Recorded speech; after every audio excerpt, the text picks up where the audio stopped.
is hurling down the pine. At 4 o'clock each morning, the boss begins to shout. All of you jolly teamsters, it's time to start the route. The teamsters, they will all jump up and they will strike away. Where is me boots, where is me pants, me socks upon the sleigh. At 6 o'clock it's breakfast and every man is out. For every man who is not sick is sure to be our route. There's sawyers and there's loggers who lay the timbers low. There's swampers and there's haulers who drag it to and fro. And then comes up the logger all at the break of day. Load up my sled 500 feet to the river, drive away. You can hear those axes ringing until the sun goes down. Hooray me boys, a day is spent to the shanty we are bound. And when we reach the shanty with cold hands and wet feet, we there put on our nice warm clothes, our supper for to eat. We'll sing and dance till 9 o'clock until our bunks will climb. These winter months, they won't last long and hurling down the pine. And then the springtime comes at last and soon the boss will say, all of your saws and axes, boys, and help to clear the way. And when the floating ice goes down in business, we will thrive. 200 able-bodied men are wanted on the drive. Come all ye jolly fellows and listen to my song. It's all about the shanty boys and how they got along. We're the jolliest bunch of fellows that ever you could find. The way we spend our winter months is hurling down the pine.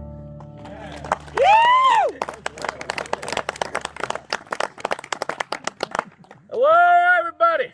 Hello. Now, I'd like to welcome you all to tonight's evening shindig. However, before we get started, as much as I love seeing all of your bright, smiling faces, cover them up. In order to continue doing our shindig for crews to come, we gotta ask y'all to abide by the Philmont rules. I know, I'm sorry too. But I am happy to see you all here at tonight's evening shindig. Now let me explain a little bit about what this is. Our evening shindig is a way for us to unwind after a long day of work. We've all had a long day, haven't we? Long day. In fact, you've all had a pretty long day too, huh? Yeah. Been here, swung an axe, or ran a crosscut, or climbed a pole, or at least hiked way further than they wanted to. Yeah, I think we all did that. Now, since we've all had a long day, y'all need to unwind with us. And since y'all are joining our crew, again, y'all need to join us. That's to say, this is not a sit and watch kind of show. No way. Not sitting in. If y'all know the songs, we want you to sing along. If you don't know the songs, learn them quickly. I don't expect y'all to sing well. Hell, I don't expect y'all to do anything well. But I do expect y'all to sing loudly! Yeah! Now, here's the thing. The more energy y'all have, the more energy we have, and the more fun we all have. Yeah. Now, there's a couple more parts that we need to point out. There's a few parts of this show where we're going to ask for some volunteers. When that happens, I expect all the hands to go up. So let's try that. Let's have some volunteers! That's pretty good. Guys, I want to pick y'all if y'all were my last booger. Alrighty. But I reckon if y'all are going to be with us, joining our logging crew for the foreseeable future. Yeah, right. I guess we should probably introduce ourselves, right, guys? Yes, I think that's Practice. All right. Practice. We know. All right, we ready? Yes. Our names are... No way. Guys, we've discussed this. We practiced it. Yeah. You couldn't even handle it. All right, so we're doing this in the order from best logger, Little Bear, Best logger. to sweet. Yes. Oh, Worst logger. down first. Worst That's loggers. how it's done. Right. Them. Little Bear to Judd and Sweet. Oh. We know the. We know where we're at. Yeah. All right. They think they Everybody all knows their terrible. places. I don't think so. All right, let's give Best this to a worst. shot. Best to worst. Our names are Well, at least somebody knows their place. All right. Hey, guys, you know what? Hey, why don't we try this the other way? Yeah. Oh, the other way that we practice. The other way. Yeah. Okay. I do remember that. All right. We practice both ways. Hopefully we get this one right. Yes. All right. We'd like to welcome you all to tonight's evening shindig because together we are the Alright,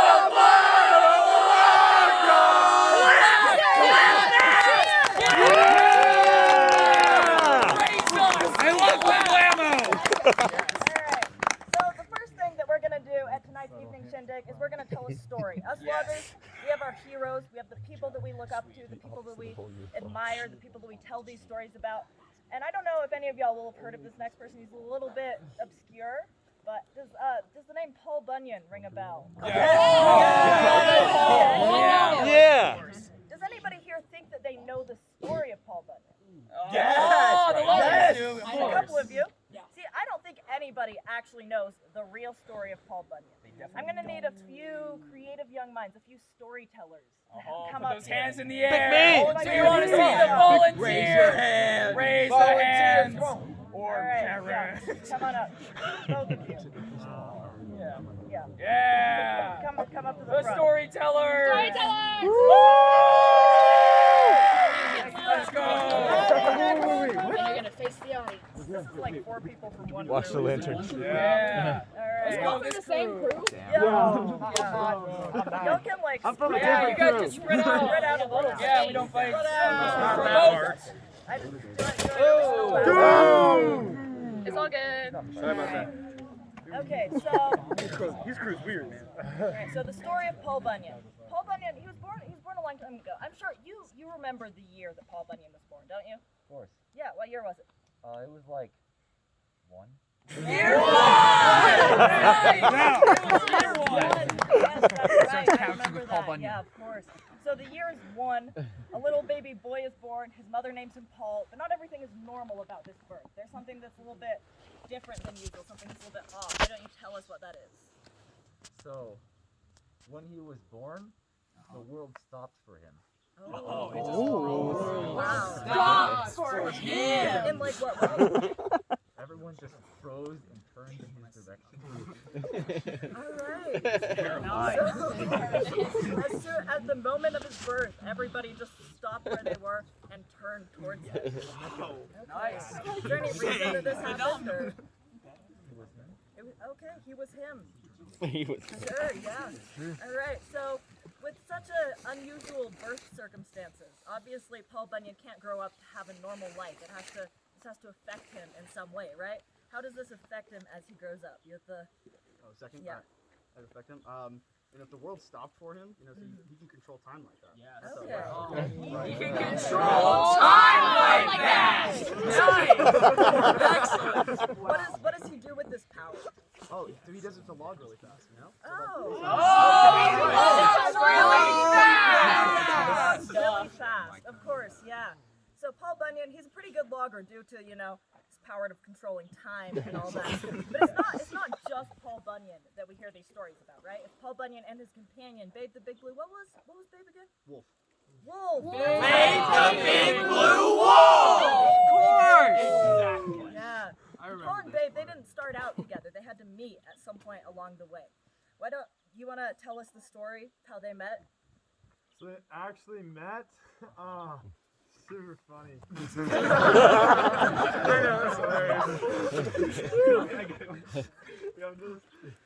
Yes. At least such a dude. He actually met here in this very here campsite. Oh, wow. Here, this very here campsite. Nice. Of course. Well, Paul, forgetful as he is, he mistakenly left some of his food in his tent. Wolf came over, was about to eat some food, but noticed Paul standing over there and liked him a little more. As friends. That's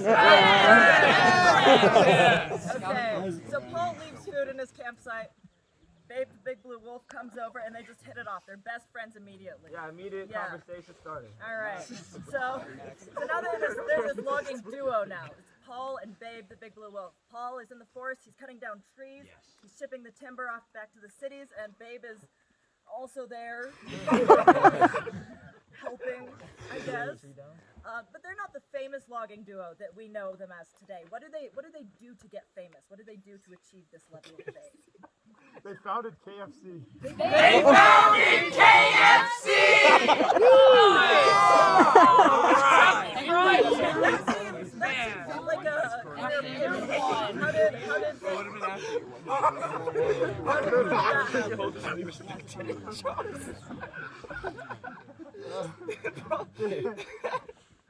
There was too many chickens in the valley. there were Too many chickens in the valley! There's too many chickens in the valley where they're cutting down these trees, so they decided to get rid of them by founding Kentucky Fried Chicken, naturally, of course. So Paul and Babe, they're famous, you know, they're making a lot of money from KFC. They're on every nightly news program. What do they do with this fame in the green?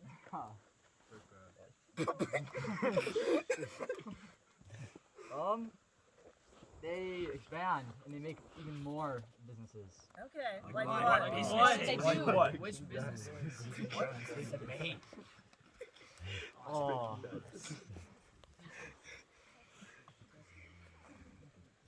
An even bigger logging company.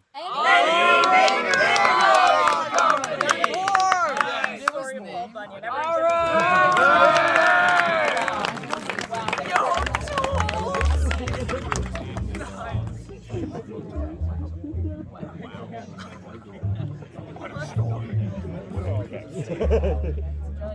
Yeah, I was waiting.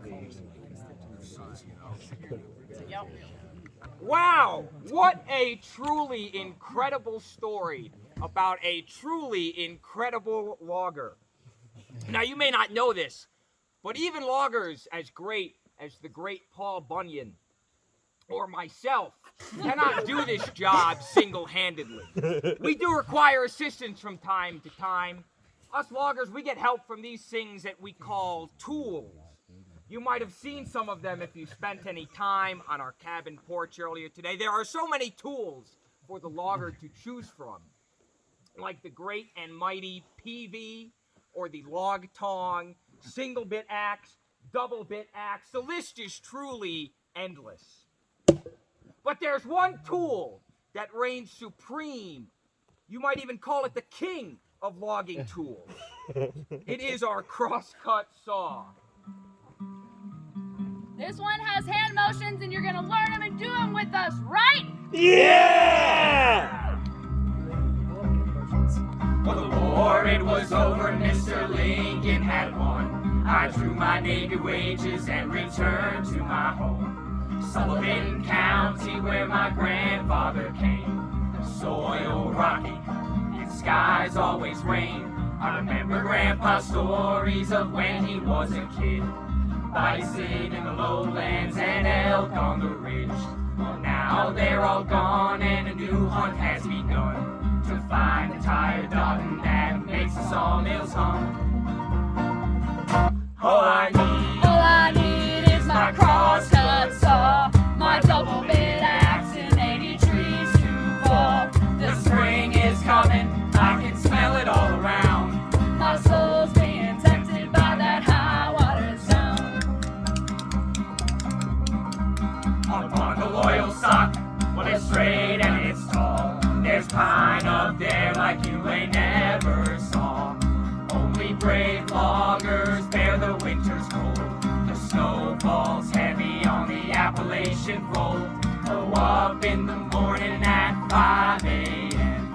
I throw down some biscuits, some coffee and ham. A 12-hour shift on the Teamsters crew. It's getting logs through the river, through the ice and snow.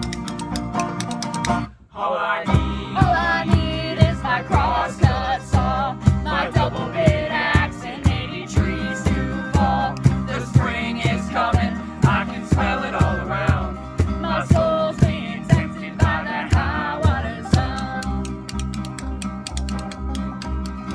Lash our logs together with hickory and oak. No rope, no iron, just pins and bows. A sweep at the front and back and a shaft for the crew. 20,000 board feet, ready to tie loose. When the ice finally breaks and the water's good and high, we'll head down to Loyal, sock our crew of 5. One day on the raft, down to Montoursville, we hit the Susquehanna where the water's smooth and still. Come on! All I need is my crosscut saw, my double mid-axe and 80 trees to fall. The spring is coming, I can smell it all around. My soul's being tempted by that high water sound. Once we get to Marietta, we'll sell off our logs. $100 split by 5 river hogs. We'll head back north, walking all the way. One hand on your knife and the other on your pay. For if it's a good season, we'll have 2 or 3 more runs. And this year's over and the summer's begun. I watch as the rust, it builds on my tools, and long for the day I'm back with my logging crew. All I need is my crosscut saw, my double mid-axe and 80 trees to fall. The spring is coming, I can smell it all around. My soul's being tempted by that high water sound. Spring is coming, I can smell it all around. My soul's being tempted by that high water sound. Yeah!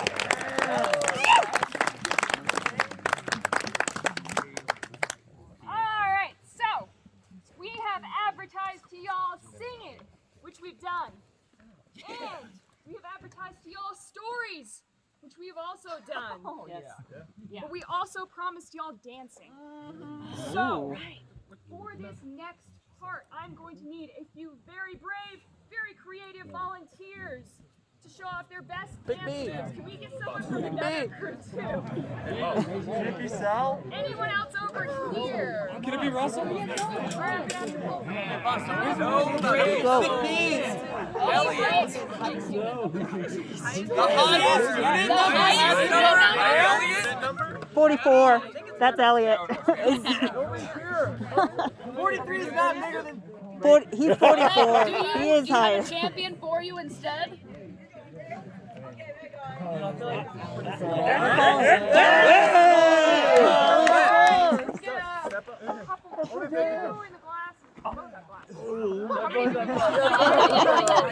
Sorry. Oh my god. Oh my god. Ready for this? Yeah! Chicken in the corn. Let's get 5. There we go. That's a good number. Right here. Alright, so this is a classic dance-off. We're gonna have 5 people start, and then 1 person by the end. You, as the audience, are going to cheer for who you want to win after every round. So how this will work is individually, no buddying up. You guys can squeeze together, you're all friends, right? Alright, so no buddying up, no copying moves, no repeating moves. We're gonna go 1 at a time with about 5 seconds per person. Everyone understand?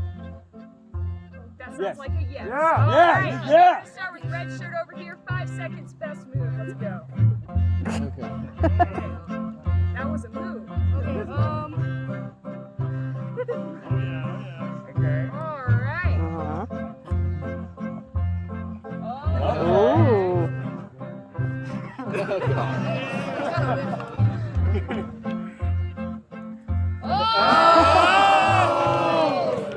Alright, this is the part where you vote, so cheer loudest for who you want to win. Let's start with red over here.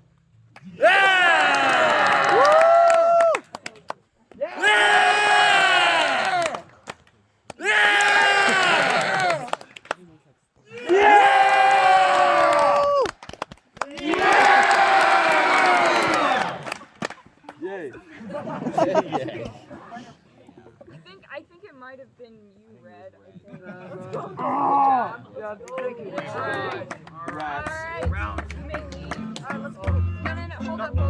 got more rounds. Still got two No, more Red, rounds. go. Brad, you better. All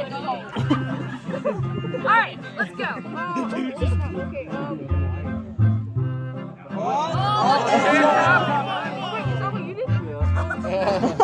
We'll give you a second chance. Real quick. Oh yeah, I know what to do. Oh, yeah! Nice.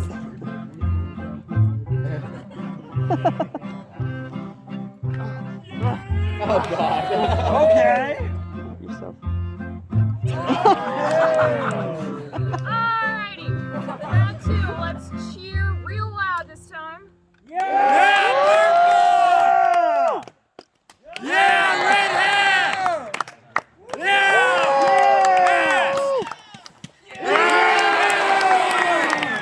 That might have been red hat right there. Good job. Still down to 3. Oh no. Remember, no repeats. I got this. Let's go. Okay. Oh. Okay. Footwork. Alright. Alright. One more time. Yeah, purple! Yeah,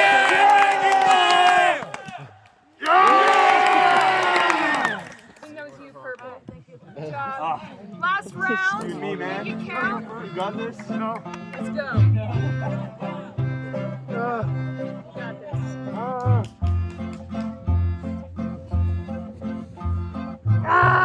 One of those! One of these!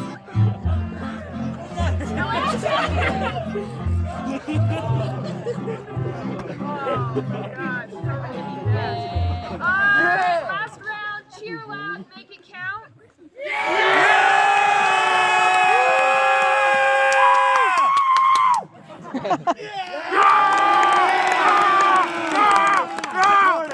I think it was a tie. I didn't realize that was a tie. Rock, paper, scissors. All right, let's go. Rock, paper, scissors, shoot!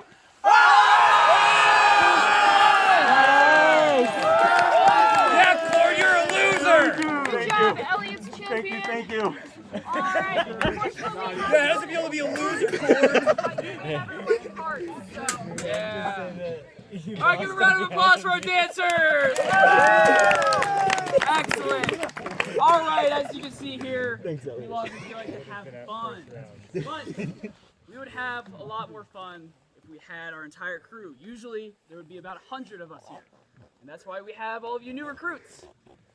Unfortunately, as we know, it is 1918. The Great War rages off somewhere over there. But the only way to stay in contact with those that we have lost from our crew is through letters. And sometimes we don't know when those letters are going to come back.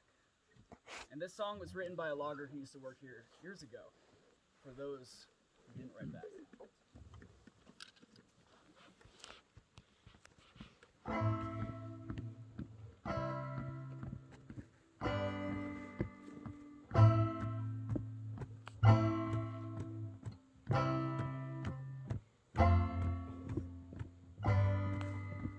Your writing's gone and shakier, the worst is yet to come. I fear your letters reek of trenches and dry tears.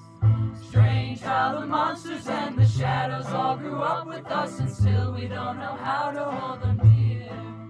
Well, it's been 6 months since they picked your lucky name, and it's been no less since they shipped you all away. But rumors come and rumors change, and they all fly away someday.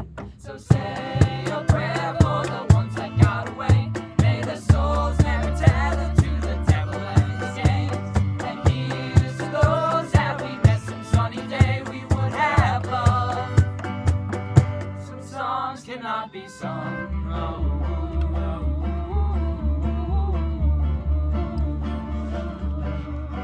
Gone the sun and the trees turn to guns. All the papers printed blood. Still there's nothing to be won.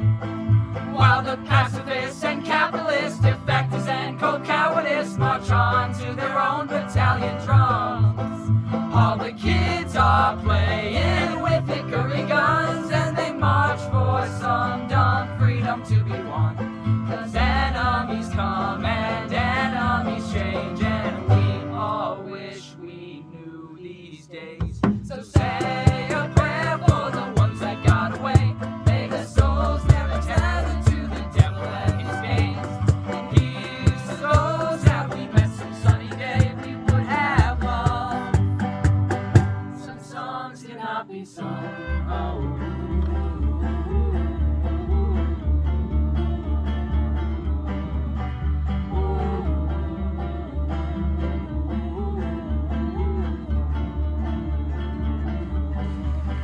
Now your parents debate about your final resting place. Your letters haven't come since early May. And my name may still follow you to fill your bloody army boots. The Reaper's got another coming soon. But when they come, oh, when they come for me, I'll be right here waiting patiently. 'Cause people come and people change, and we all fly away someday.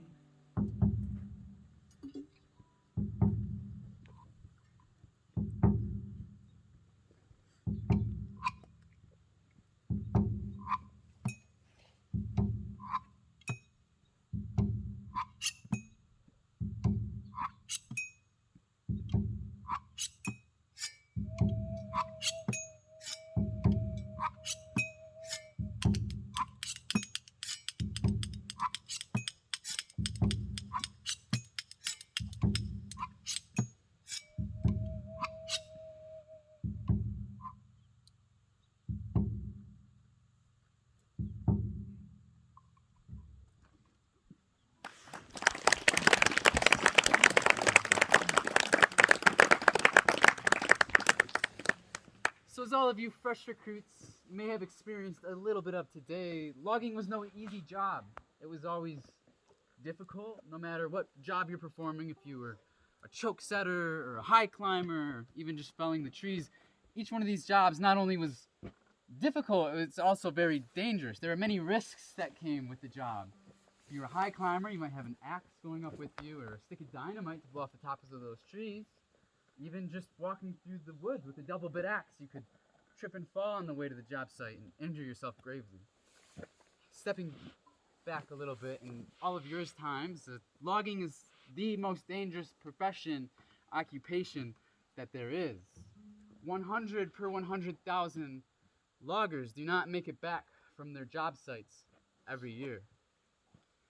We're a little bit lucky out here. We get horse-drawn carriages to take our logs out to Cimarron, and pretty soon boss says that there's going to be a railroad that will be able to haul them out of here. But where I'm from, back east, our rivers are a little bit wider, our lakes, they're a little bit bigger, right? So we're lucky we get to ride those logs down the river and poke them and make sure that they don't get stuck, because when these logs get stuck in the river and it makes a log jam, it's a very dangerous situation. It's so dangerous that only volunteers are able to go and unjam these logs. You can't be told or commanded to go and do it, because once these logs become unstuck, the river becomes a human blender. So this next song goes out to all of those workers and loggers that never came back from their job sites.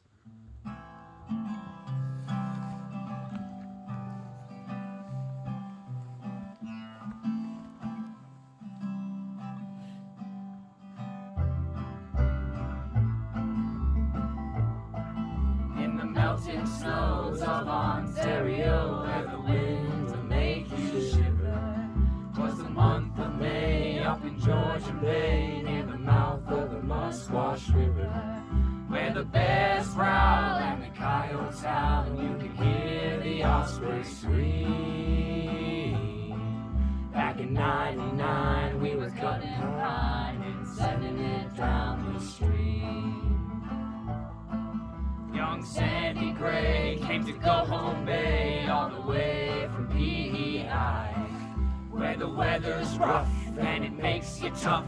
No man's afraid to die. Sandy came a smiling, 30,000 islands was the place to claim his glory. Now Sandy's gone, but his name lives on, and this is Sandy's story. And Sandy Gray lives on today, and the echoes of a mighty yell. Listen close and you'll hear a ghost in this story that I tell, boys, this story that I tell. Now Sandy Gray was boss of the men who tossed the trees onto the shore. They'd come and go till they built the flow, 100,000 logs or more. They'd ride them down towards every sound to cut them up in the mills for timber. And the ships would haul spring, summer, and fall till the ice came in December. One Sabbath day, big Sandy Gray came into camp with a peavy on his shoulder. With a thunder crack, he dropped his axe, and the room got a little bit colder. He said, come on you, we got a work to do. We gotta give her all we can give her. There's a jam of logs at the little jog near the mouth of the Musquash River. With no time to pray on the Lord's day, they was hoping for God's forgiveness. But the jam was high under troubled skies. They set out about their business. They poked with the poles and ran with the rolls. They tried to stay on their feet. Every trick they tried, and one man cried, this log jam's got us beat. But Sandy Gray was not afraid. He let out a mighty yell. I'll be damned, we'll break this jam, or it's breakfast in hell, boys, it's breakfast in hell. Now every one of the men did the work of 10, Sandy scrambled up to the top. He's working like a dog, heaving 30-foot logs, and it looked like he never stopped. They struggled on, these men so strong, till the jam began to sway. Then they dove for cover to the banks of the river, all except for Sandy Gray. Now with thoughts of death, they held their breath as they saw their friend go down. They all knew in a second or two he'd been crushed or frozen or drowned. They saw him fall and they heard him call just once, and then it was over. Young Sandy Gray gave his life that day near the mouth of the Musquash River. But Sandy Gray was not afraid. He let out a mighty yell. I'll be damned, we'll break this jam, or it's breakfast in hell, boys, it's breakfast in hell. He's a giant's tomb, there's plenty of room, there's no fences and no walls. And if you listen close, you'll hear a ghost down by Sandy Gray Falls. Through the tops of the trees, you'll hear in the breeze the echoes of a mighty yell. I'll be damned, we'll break this jam, or it's breakfast in hell. And Sandy Gray is on today, the echoes of a mighty yell. I'll be damned, we'll break this jam, or it's breakfast in hell, boys, it's...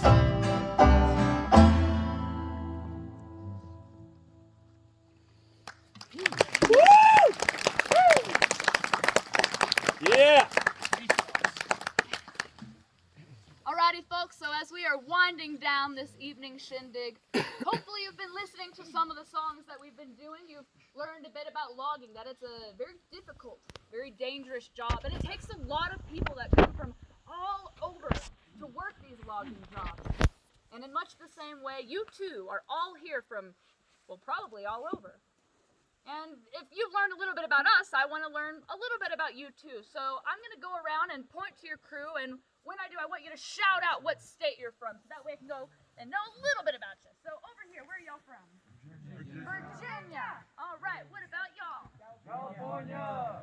California, and then y'all? Georgia. All right, y'all right here. North Carolina. North Carolina. All right, red shirts.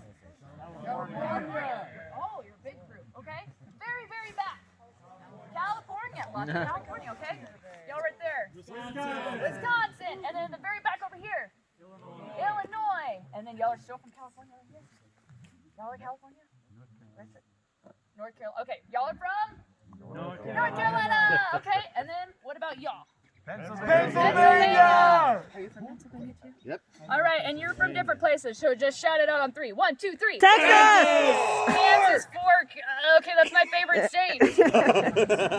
Well, so not very smart down there. Not very smart. Wow. Well, y'all are from all over to work here, you know, for the Continental Tire and Lumber Company. And I know many of you probably have gone through Metcalf Station to be here, right? Raise your hand if you went to Metcalf Station. Most of you, okay. So you know of the Cimarron and Northwestern Railroad, right? Yes. That railroad that started in 1907 and continued until 1927. It was considered the pride and glory of... Thank you. They got it. It was considered the pride and glory of the Ponyo Canyon. And it was a very booming, a very lucrative business. The Continental Tire and Lumber Company was so profitable that I'm going to give you a statistic which hopefully will blow your minds. So I want you to think about how big the American Southwest is. So that includes Texas and Oklahoma, New Mexico, Arizona, parts of Kansas. It's a very large area, right? So I want you to think about how big that area is and how many railroads are in that area. 75% of all railroad ties in the Southwest were made by the Continental Tire and Lumber Company. Wow. 75%. And all of those trees were felled on what is now considered Philmont Scout Ranch property. Wow. That's really big, right? And it took a whole lot of people. Okay, so now that you have a little bit of a history lesson, we're going to do a pop quiz. And I want you to shout out the answers as confidently as you know them. And these are not trick questions. I'm not trying to trick you in any way. All right, so we'll start over here. Who owns the land that we are on today? The Boy Scouts. Boy Scouts of America. Okay, it's Boy Scouts. But before the Boy Scouts owned this land, wait. Who owned the land? Wade Phillips. Wade Phillips. Okay, most people knew that one. Okay. But before Wade Phillips owned the land, wait for it. Who owned the land? Lucian Maxwell and the Maxwell Land Grant. Thank you very much. But before Lucian Maxwell owned this land, who owned the land? Miranda. All right. Before Miranda, who owned this land? The Spanish The government. Mexican government. All right. We're getting a little bit confident in our answers, but also less confident. Before the Mexican government owned the land, who owned the land? Spain. And before Spain owned the land, who owned the land? Natives. I hear a lot of people saying natives, and you're not necessarily incorrect. Indeed, there were dozens of indigenous communities that were here. We had Po-Neil and Jicarilla Apache, Paiute and Ute and Pueblo, many different communities of Native Americans that were here. But they didn't think of it as owning the land. Instead, they had a phrase. You do not inherit the land from your fathers. Instead, you are borrowing it from your children. See, they had a much different relationship to the land than we do today. For example, they used fires very regularly. Every 10 years or so, they would purposefully light fires through these forests to kill all of the dead brush, help cut down on all of the undergrowth, and make sure that those tall and strong trees would continue to stay tall and strong without competition of other trees. And it was considered very healthy. 200 years ago it was said that you could ride a horse through these trees right here and not hit a thing, and that was a healthy forest. You could not do that today. No. So as much as we would like to think that Philmont is taking care of its forests and what we're looking at is a great, nice, healthy forest, it's not. And our relationship to fires today is very different from what it used to be. We now have wildfires. We have over 100 years of fire suppression. We have stopped the natural ecology of this land. Raise your hand if you were supposed to be here in 2018. I know that's me, most of my staff, a lot of hands. Right, we know that was the year of the Ute Park fire. It took out about a third of Philmont property. And even this year, right before the summer started, we were worried if we could even open up Philmont because there were more wildfires. They're really scary and they're devastating to the land. We have a much different relationship to the land. And in all of the different iterations of people that have been here, we know that the people are not permanent. Really, no one owns this land. But what remains constant is the environment. The mountains and the trees, the rocks and the rivers, what we are looking at, that is the same. And the people may be coming and going, but their impacts on the land do have a long-lasting effect. And we are land stewards to this place, whether we accept that responsibility or not. As people who are on this land, we have some sense of duty and responsibility to help ensure that it can be protected or conserved. The key words that you hear thrown around. What are we going to do about it? Well, everyone that comes through Philmont has to do a conservation project, right? And as you're doing that, you're swinging those axes, you're probably wondering, what am I really doing? You do have an impact. That is why we have our conservation projects. If you go up to Baldy Skyline, that is a healthy forest right there. You can see the impact that we have. We can do something about it. And also, I am one individual single person. And I give this speech every single night. And every night there's about 50 to 100 people. And we do the evening shindig about 80 times this summer. That's a really big impact that one person can have. So think about the impact that you could have and the impact that we can have to help ensure that Philmont will be here for generations to come. I know that we come from really different places. We probably have very different backgrounds and beliefs and understandings and passions, but I bet you that we have something in common. I want you to raise your hand if you came to Philmont because you wanted to see something or do something or experience something that you cannot do back at home. And I want you to look around at those hands. Look at how many people are here that have come from all over to be here right now. How incredible is that? I know for me, Philmont is so very special. I've been coming out here since 2016. I've been on staff for several years now. And I would not be the same person that I am today without Philmont. It's the people, and it's the place, and it's what this place allows you to do. And I hope that this place can be just as special to you as it is to me, as it is to my staff. I want that for us. So as you're hiking through, going through these mountains, just think about what we can do to ensure that we can have these experiences for generations to come. And as much as we would like to think that this is always going to be Philmont Scout Ranch, it's not. In 20 years, yeah, this is probably still going to be Philmont. In 100 years, well, this might still be Philmont. But in 1,000 years, this is no longer going to be Philmont. And in the same way that all of the people have come and gone from this land, we too will come and go. But our impacts can leave a mark. So let's do something about it. Boss man, that's heavy. Yeah, it is. And I'm not asking you to change the world overnight. I'm just asking you to think about it. And in just one moment, wait, I'm going to ask anybody who's been on Philmont staff, past or present, to join us up here in singing the Philmont hymn. It's a poem that was written by a Philmont staff member several decades ago. They have come and gone, but their words live on. And we're going to be singing them together. And as we sing through these lyrics, I want you to think about, what do the words mean? What do they mean to you? And what are we going to do to have that Philmont experience continue?